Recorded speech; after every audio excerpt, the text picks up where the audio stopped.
నమస్తే నేలతల్లి కార్యక్రమానికి స్వాగతం.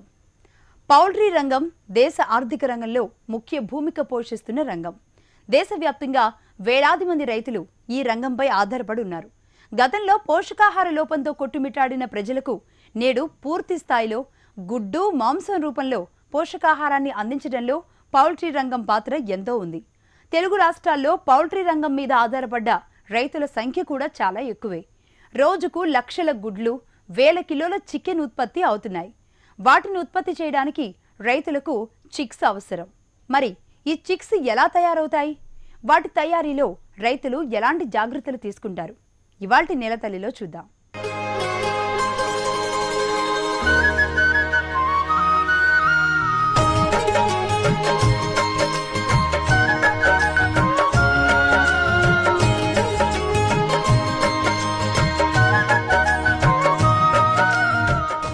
మాంసం కోసం ఉత్పత్తి చేస్తున్న బాయిలర్ చిక్స్ గుడ్ల ఉత్పత్తి ఎలా ఉంటుంది? గుడ్ల ఎంపికలో రైతులు ఎలాంటి జాగ్రత్తలు తీసుకోవాలి? చిక్స్ ఉత్పత్తికి అవసరమైన ఫామ్ నిర్వహణ ఎలా ఉంటుందో మనకు వివరిస్తున్నారు రంగారెడ్డి జిల్లాకు చెందిన రవీందర్ రెడ్డి.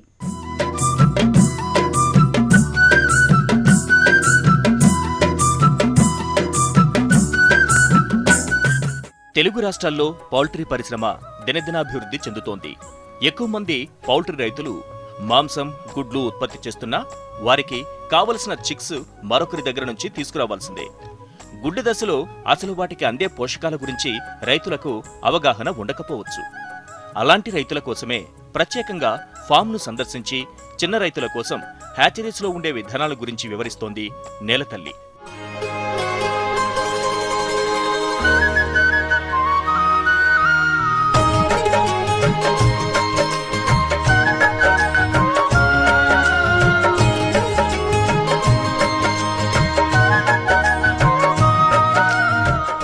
సాధారణంగా గుడ్ల కోసం పెంచే కోళ్లనైనా, మాంసం కోసం పెంచే కోళ్లలో అయినా 3 దశలుంటాయి. వాటిలో pure lines, grand parents, parents ఇవి 3 రైతులకు సంబంధం లేని దశలు. అయినా రైతుల లాభాలు మాత్రం వీటి మూలాల మీదనే ఆధారపడి ఉంటుంది. వీటిలో రైతులపై ప్రత్యక్ష ప్రభావం చూపేది పేరెంట్స్. ఈ దశనే హ్యాచరీస్ అంటారు. ఇతర దేశాల నుంచి, ఇంటర్నేషనల్ కంపెనీల నుంచి ప్యూర్ లైన్స్ తెస్తున్న పెద్ద పెద్ద కంపెనీలు గ్రాండ్ పేరెంట్స్ ఉత్పత్తి చేస్తున్నాయి. అక్కడి నుంచి గ్రాండ్ పేరెంట్స్ తీసుకుంటున్న రవీందర్ రెడ్డి లాంటి చిన్న కంపెనీలు పేరెంట్స్ ఉత్పత్తి చేస్తున్నాయి. ఈ హేచరీస్లలో మంచి వాతావరణంలో గుడ్లు ఉత్పత్తి జరిగితేనే తరువాత వాటి నుంచి వచ్చే పిల్లలు మాంసాన్ని అధికంగా ఉత్పత్తి చేయడానికి అవకాశం ఉంటుంది.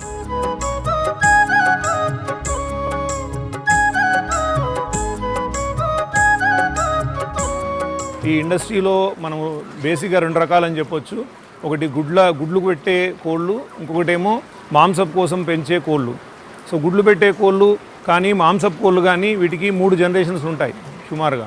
ప్యూర్ లైన్స్ అని, గ్రాండ్ పేరెంట్స్ అని, పేరెంట్స్ అని. ఈ 3 జనరేషన్స్ తర్వాత వచ్చే మన కమర్షియల్ చిక్స్నే రైతులు పెంచుతారు వారి ఫారాల్లో. గుడ్ల కోళ్ళు అయితే తెల్ల గుడ్ల కోళ్ళ రైతులు వాళ్ళు గుడ్లు పెంచి గుడ్లు మార్కెట్లో అమ్ముతున్నారు.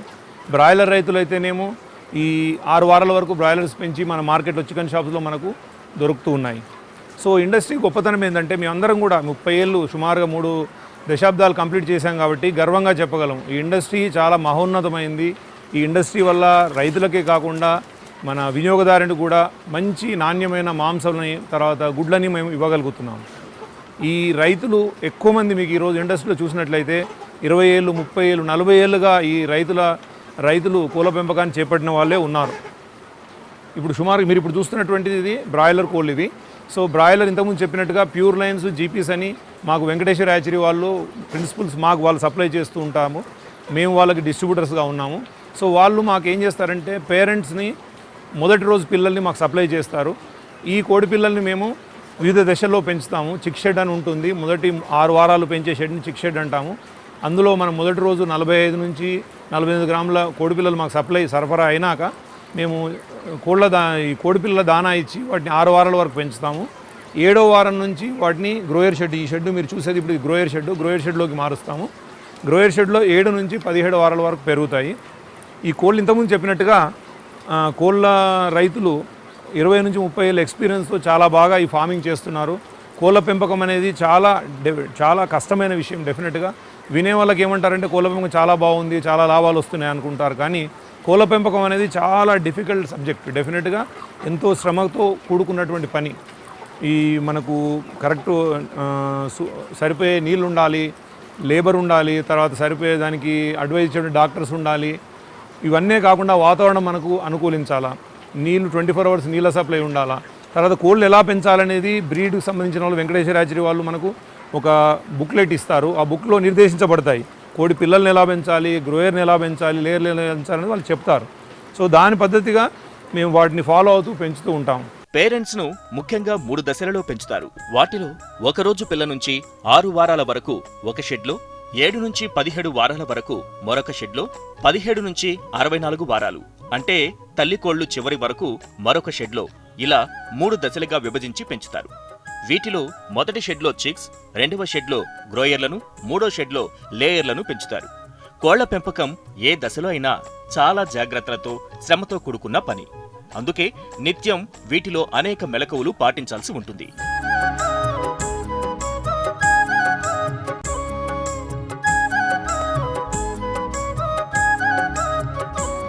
కోళ్ళల్లో ఎన్నో వ్యాధులు వచ్చే అవకాశం ఉంటుంది. దానికోసమని సరైన టీకాలు అవైలబుల్ ఉన్నాయి. ఈరోజు భారతదేశంలో మంచి బ్రీడ్లు అవైలబులే కాకుండా, వ్యాక్సిన్లే కాకుండా నాణ్యమైన మందులు కూడా మనకు ఈరోజు అవైలబుల్ ఉన్నాయి.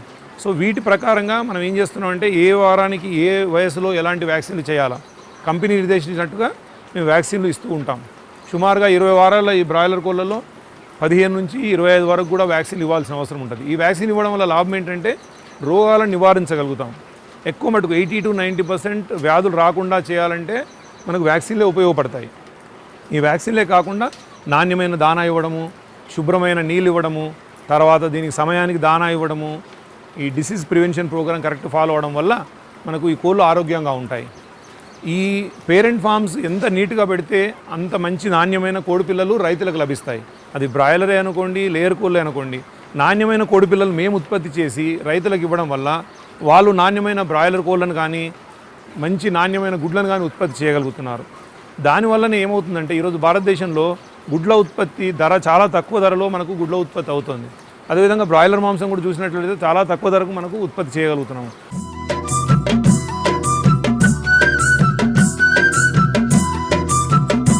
తల్లి ఆరోగ్యంగా ఉంటేనే పిల్ల ఆరోగ్యంగా ఉంటుంది.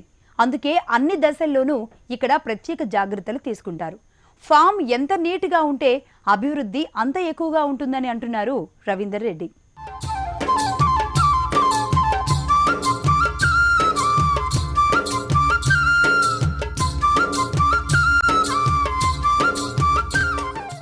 వ్యాధుల నివారణకు ఎప్పటికప్పుడు జాగ్రత్తలు తీసుకుంటున్నామని చెబుతున్నారు రవీందర్ రెడ్డి.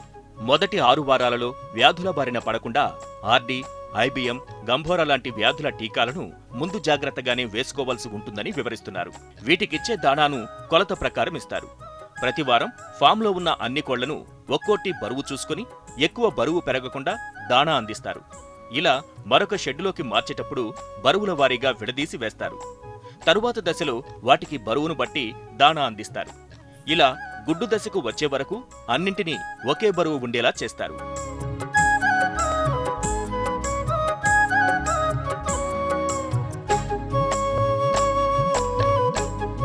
ఈ బ్రాయిలర్ బ్రీడర్స్ని 3 దశల్లో పెంచుతాము. చిక్ స్టేజ్ అని, గ్రోయర్ స్టేజ్ అని, లేయర్ స్టేజ్ అని ఉంటుంది. సో చిక్ స్టేజ్ అనేసరికి మొదటి 6 వారాలు పెంచుతాము. 7 నుంచి 16 వారాల వరకు గ్రోయర్ స్టేజ్లో ఉంటుంది. 17 నుంచి 68 వారాల వరకు లేయర్ స్టేజ్ ఉంటుంది. సో ఈ బ్రాయిలర్లో చాలా ముఖ్యమైన విషయం ఏంటంటే బాడీ వెయిట్స్ని రెగ్యులేట్ చేసుకోవాలి. బాడీ వెయిట్ కంపెనీ వాళ్ళు నిర్దేశించినట్టుగా మనం పొందాలా. ఎక్కువ బాడీ వెయిట్స్ అయినా, తక్కువ బాడీ వెయిట్స్ అయినా కూడా మనకు సమయానికి ప్రొడక్షన్ గుడ్ల ఉత్పత్తి రాకుండా గుడ్డు సైజు మార్పులు వచ్చి నష్టాలకు గురవుతాం. కాబట్టి బ్రీడ్ వాళ్ళు నిర్దేశించినట్టుగా బాడీ వెయిట్స్ ఉండాలా.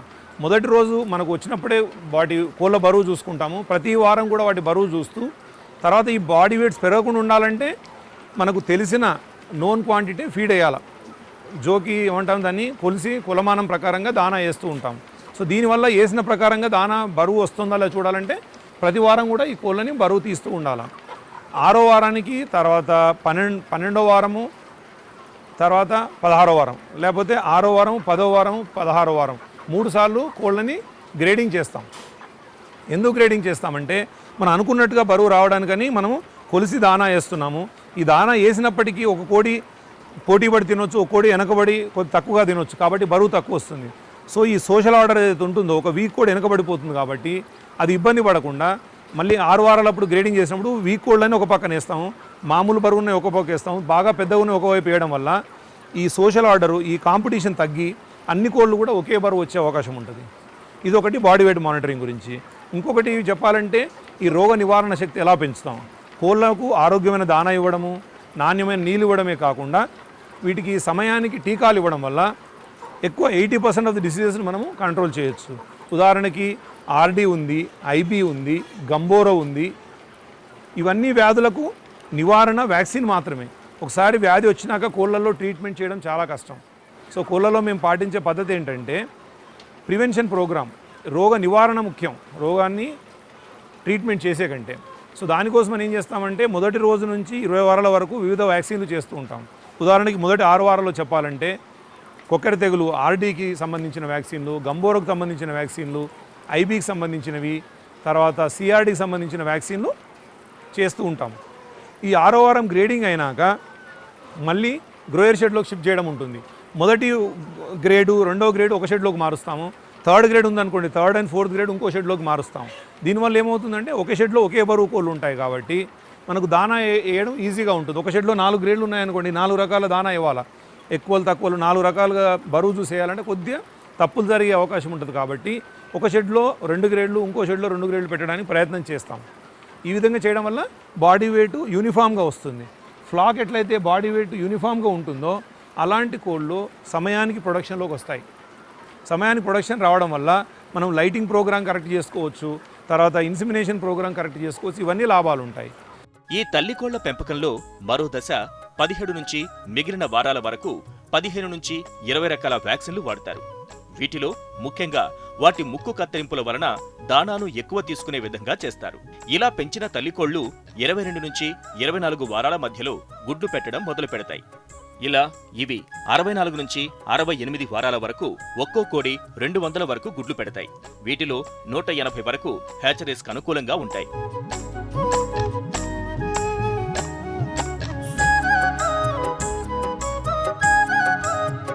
ఇప్పుడు మీరు చూస్తున్నటువంటిది ఇది లేయర్ షెడ్, ఇది బ్రీడర్ లేయర్ షెడ్. ఇది ఇక్కడ మనకు 17 వారాల నుంచి 68 వారాల కోళ్ళను ఉంచుతాము. ఈ కింద చూస్తున్నటువంటి మీకు ఫీమేల్స్, ఈ పైన ఉన్నటువంటి మేల్స్. మనకి ఈ షెడ్లో ఉన్న కోళ్ళకి 10% మేల్స్ ఉంటాయి. మనకు 6000 కోళ్ళు ఫీమేల్స్ ఉన్నాయంటే 600 మేల్స్ ఉంటాయి. సో ఈ మేల్స్ నుంచి సెమెన్ తీసి ఈ కోళ్ళకి ఇవ్వడం జరుగుతుంది. ప్రతి ఒక్క మేల్ నుంచి 10 ఫీమేల్స్కి సెమెన్ ఇస్తాము. సో లేయర్ ఫామ్ గురించి చెప్పాలంటే, లేయర్ ఫామ్ మేనేజ్మెంట్ గురించి చెప్పాలంటే చిక్కులో గ్రోయర్ల విధంగానే ఇక్కడ కూడా కొలిసి దానాను పోస్తాం. సరి అయిన పాలలో ఈ బరువు కోళ్ళకు ఉన్న బరువును బట్టి మనం సరి అయిన పాలలో దానా వేస్తాం. ఉదాహరణకు ఫీమేల్స్కి ఇవి ఇప్పుడు 57 వారాల వయసు ఉంది. వీటికి 162 గ్రాముల వరకు దానా నిర్దేశించబడి ఉంటుంది, 152 గ్రాముల వరకు. సో ఈ 152 గ్రాములు మనము డబ్బాతో కొలిసి వేస్తూ ఉంటాం. అదేవిధంగా మేల్స్కి అయితేనేమో వాటి గుడ్ల ఉత్పత్తి ఉండదు కాబట్టి వాటి దానా వినియోగం చాలా తక్కువ అవసరం ఉంటుంది. సో వీటికి మనము ఓన్లీ 133 నుంచి 135 గ్రామ్స్ దానా మాత్రమే ఇస్తాం. రోగ నివారణ శక్తి పెంచడానికి మంచి ఫుడ్తో పాటు అత్యంత పరిశుభ్రమైన నీటిని ఇస్తుంటారు. వ్యాధి వచ్చిన తరువాత కంట్రోల్ చేయడం కష్టం. అందుకే prevention is better than cure అంటున్నారు.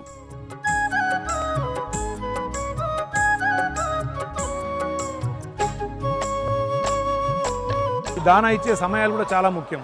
ఇప్పుడు మనకు సమ్మర్లో అయితే మినిమం 2 సార్లు దానా ఇస్తాం. పొద్దున ఎర్లీ మార్నింగ్ 4 o'clock ఇస్తాం, తర్వాత సాయంత్రం 6ంటికి ఇస్తాం. అదే మామూలు సీజన్లో సమ్మర్లో కాకుండా వింటర్ కానీ వర్షాకాలంలో అనుకోండి, దానా సాయంత్రం 5:30 నుంచి 6 మధ్యలో ఇస్తూ ఉంటాం. ఈ దానా మనము సరైన పాలలో ఇస్తాము. తర్వాత ప్రతి నెల కూడా లేయర్స్లో ప్రతి నెల కూడా బరువులు చూసుకోవాలి. కోళ్ళ బరువులు మనం అనుకున్నట్టుగా నిర్దేశించిన బాడీ వెయిట్స్ ఉన్నాయా, ఎక్కువ అవుతున్నాయా? ఎక్కువ అవుతున్నాయంటే దానా ఎక్కువ అవుతున్నట్లు లెక్క, దానా తగ్గించాల్సి ఉంటుంది. లేదు బాడీ వెయిట్స్ రావట్లేదు, మైనస్ అవుతున్నాయంటే కొద్దిగా దానా పెంచాల్సిన అవసరం ఉంటుంది. సో ఇవన్నీ జాగ్రత్తలు పాటించి మనం ఈ బ్రీడర్స్ లోపల దానికి వయసు తగ్గట్టు బాడీ వెయిట్స్ మెయింటైన్ చేసి నాణ్యమైన దానా ఇవ్వడం వల్ల మనకు క్వాలిటీ ఎగ్స్ ప్రొడక్షన్ చేసే అవకాశం ఉంటుంది. ఈ గుడ్లలో కూడా మీరు చూసినట్లయితే మీకు కలర్ కూడా చూస్తూ ఉంటారు. డార్క్ బ్రౌన్ కలర్లో మంచి క్వాలిటీ గుడ్లు ఉంటాయి. పూర్తిగా వైట్ కలర్లో వచ్చాయనుకోండి, పూర్తిగా వైట్ కలర్లో వస్తే దాంట్లో హ్యాచబిలిటీ తక్కువగా వస్తుంది. ఈ గుడ్డు నా పరిమాణం బట్టి, తర్వాత దానిలో ఉన్నటువంటి క్వాలిటీని బట్టి కూడా మనకు హ్యాచబిలిటీ మనం డిసైడ్ చేయొచ్చు అనమాట. ఈ గుడ్లను మేము ప్రతి 2 గంటలకు ఒకసారి కలెక్షన్ చేస్తాం. పొద్దున ఈ 10 గంటల వేళల్లో అట్లీస్ట్ పొద్దునైతే మనకు మార్నింగ్ 8 o'clock కలెక్షన్ స్టార్ట్ చేస్తే సాయంత్రం 6 గంటల వరకు ఈ సమయంలో 6 నుంచి 12 సార్లు కలెక్షన్ చేస్తాం. మినిమం 6 నుంచి 8 సార్లు చేయాలా.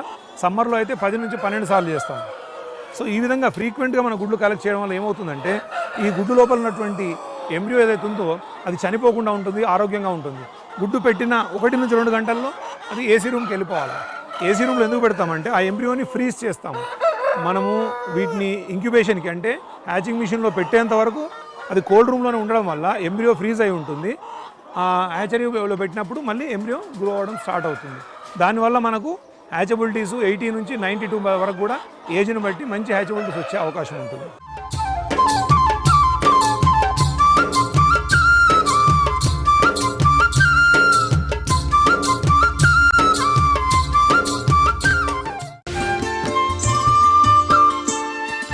పౌల్ట్రీ రంగం అత్యంత సున్నితమైంది. వాతావరణంలో ఉష్ణోగ్రతల్లో హెచ్చుతగ్గులు వచ్చినా పౌల్ట్రీ ఫామ్లు అతలాకుతలం అవుతాయి. వాటికి కావలసిన చిక్స్ ఉత్పత్తి చేసే ఫామ్ మరీ సున్నితమైంది. అందుకే ప్రత్యేకమైన జాగ్రత్తలు తీసుకుంటున్నామని చెబుతున్నారు రవీందర్ రెడ్డి.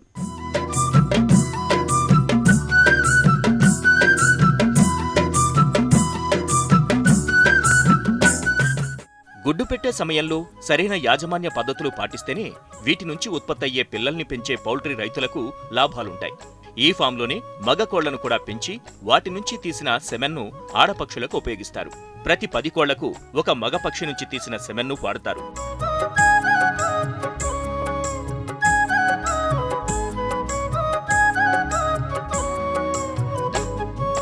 ఈ బ్రాయిలర్ కోళ్ళు 68 వారాల ప్రొడక్షన్ అంటే 24 నుంచి 68 వారాల ఈ 44 వారాల ప్రొడక్షన్లో సుమారుగా 200 గుడ్ల వరకు ఉత్పత్తి చేసే సామర్థ్యం ఉంది వీటికి.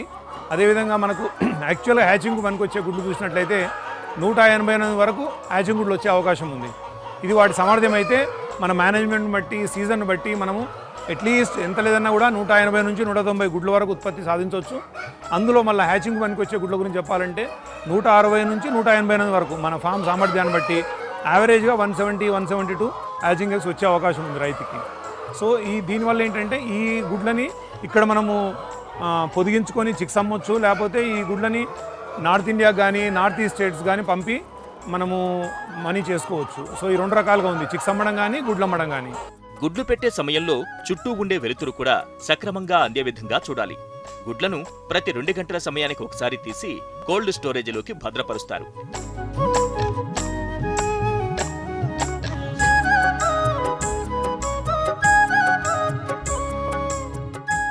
ఈ లేయర్ కోళ్లలో గుడ్ల ఉత్పత్తి 23వ వారం 22వ వారం స్టార్ట్ అవుతుంది. స్టార్ట్ అయినప్పుడు అవి 42-46 గ్రాముల గుడ్లు మొదట్లో వస్తాయి. రాను వయసు పెరిగిన కొద్దీ ఈ గుడ్డు పరిమాణం పెరుగుతూ ఉంటుంది. సో అలా అని చెప్పేసి 45 నుంచి మనము అన్ని గుడ్లను కూడా మనం మెషిన్లో పెట్టి పొదిగించలేము.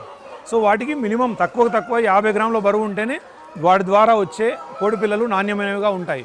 కాబట్టి మనం ఏం చేస్తామంటే 50 గ్రాముల తర్వాత గుడ్లను తీసుకుంటాము. తర్వాత 50 నుంచి ఈ గుడ్ల పరిమాణం 80 ఉండొచ్చు, 85 వరకు కూడా ఉండొచ్చు. అట్లా అని చెప్పి అన్ని గుడ్లను కూడా మెషిన్లో పెట్టలేము. 80 గ్రాముల పైన ఉంటే మెషిన్లో గుడ్డు పెట్టడానికి వీలు కాదు, సైజు పెద్దగా ఉండడం వలన. సో దానికని ఏం చేస్తామంటే మనం 50 నుంచి 75 గ్రాముల వరకే మనం గుడ్లను సెలెక్ట్ చేసుకుంటాము. ఈ 50 నుంచి 75 కూడా ఎక్కువ డిఫరెన్స్ ఉంది కాబట్టి 50 నుంచి 58 గ్రాములు కొన్ని, 58 నుంచి 64 వరకు, 65 నుంచి 75 గ్రాముల వరకు, అంటే ఈ మూడు గ్రేడ్లు చేసుకుంటాం. ఈ 3 గ్రేడ్లు చేసుకోవడం లాభం ఏంటంటే 50 నుంచి 58 గ్రాముల ద్వారా వచ్చే కోడి పిల్లలు చిన్నగా ఉంటాయి. 59 నుంచి 64 వరకు వచ్చే గుడ్లు మీడియం సైజులో ఉంటాయి. తర్వాత 65 నుంచి 75 గ్రాముల వరకు ద్వారా వచ్చే కోడిగుడ్లు లార్జ్ సైజులో ఉంటాయి. కాబట్టి వీటి ద్వారా వచ్చే కోడి పిల్లలు కూడా సైజు మార్పులు ఉంటాయి. చిన్న గుడ్ల నుంచి వచ్చేవి చిన్న కోళ్ళు ఉంటాయి, పెద్ద గుడ్ల నుంచి వచ్చేవి పెద్ద పరిమాణంలో ఉంటాయి. కాబట్టి మనకు ఒకే సైజు గుడ్ల ఈ కోడి పిల్లల్ని రైతుకి ఇవ్వడం వల్ల వాళ్ళకి పెంచుకోవడం ఈజీ అవుతుంది. వాళ్ళ కోళ్ళ మరణాల శాతం తక్కువగా ఉంటుంది. కోళ్ళు అమ్మినప్పుడు కూడా ఒకే సైజు కోళ్ళని వాళ్ళు మార్కెట్కి చికెన్ షాప్ పంపడం వీలవుతుంది.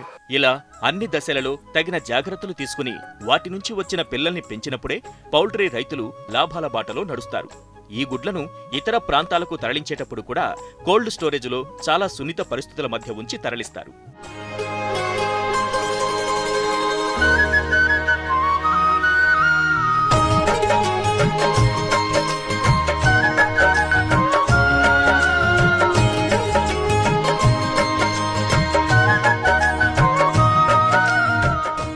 ఇప్పుడు హ్యాచింగ్ ఎగ్స్ షెడ్లో నుంచి వస్తాయి.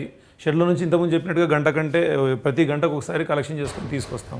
ఆ తెచ్చిన గుడ్లని అందులో ఏమైనా క్రిమి కీటకాలు ఏమైనా ఉన్నట్లయితే వాటిని కూడా చంపినాకే మనము కోల్డ్ రూమ్లో పెట్టాలి. సో చంపాలంటే ఫిమిగేషన్ ఒకటి చేస్తూ ఉంటాము. దీంట్లో గుడ్లు పెట్టేసి పొటాషియం పర్మాంగనేట్, ఫార్మలిన్ రెండింటిని కలపడం వల్ల వచ్చే పొగను ఈ గుడ్లకు పెట్టినట్లయితే ఆ క్రిములు ఏమైనా ఉంటే చనిపోతాయి.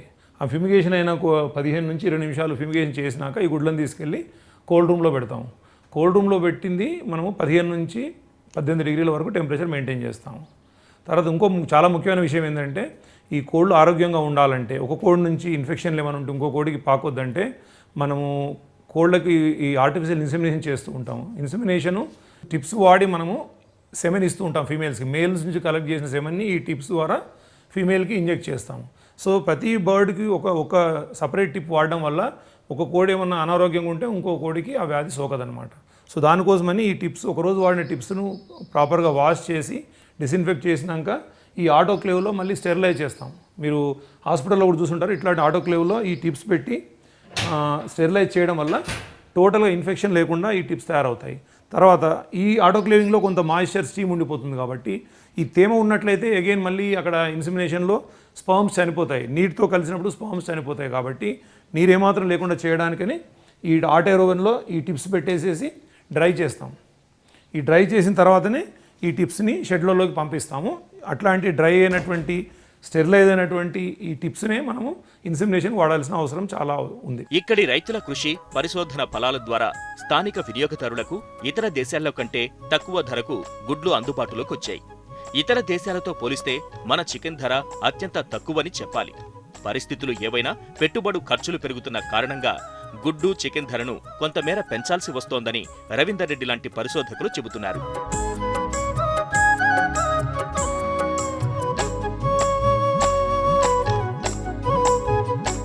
ప్రతి గుడ్డు హ్యాచింగ్ గుడ్డుకి మనకి ఈరోజు చూసినట్లయితే 14 నుంచి 16 రూపాయల ఖర్చు అయ్యే అవకాశం ఉంది.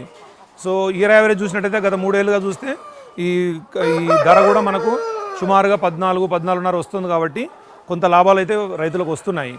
ఈ బ్రాయిలర్ హ్యాచింగ్ బిజినెస్ అనేసరికి చాలా అనుభవంతో కూడుకున్న పని. కొత్త వాళ్ళు రావాలంటే ఎంతో కొత్త విషయాలు ఎన్నో నేర్చుకోవాలా, ట్రైనింగ్ తీసుకోవాల్సి వస్తుంది, డాక్టర్ల సలహాలు అవసరం. పాత వాళ్ళకి ఇప్పుడు ఇంతకుముందు చెప్పినట్టుగా ఇందులో ఉన్న వాళ్ళు ఎక్కువ మటుకు 20-30 ఏళ్ళ అనుభవం ఉన్న వాళ్ళు కాబట్టి వాళ్ళు ఎంతో జాగ్రత్త చేసుకోగలుగుతున్నారు.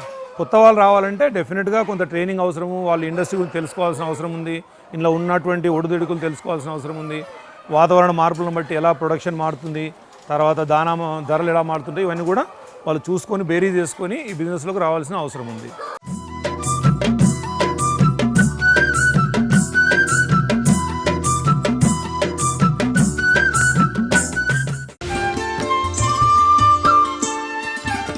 ఏ రంగంలో ఉన్నవారైనా తాము చేసే పనిపై పూర్తి అవగాహన కలిగి ఉండాలి. తాము పోషించే పాత్రతో పాటుగా తమ కంటే ముందు తమ తరువాత కూడా వచ్చే మార్పులపైన కూడా అవగాహన పెంచుకుంటే ఆ రంగం 3 పూలు 6 కాయలుగా విలసిల్లుతుంది.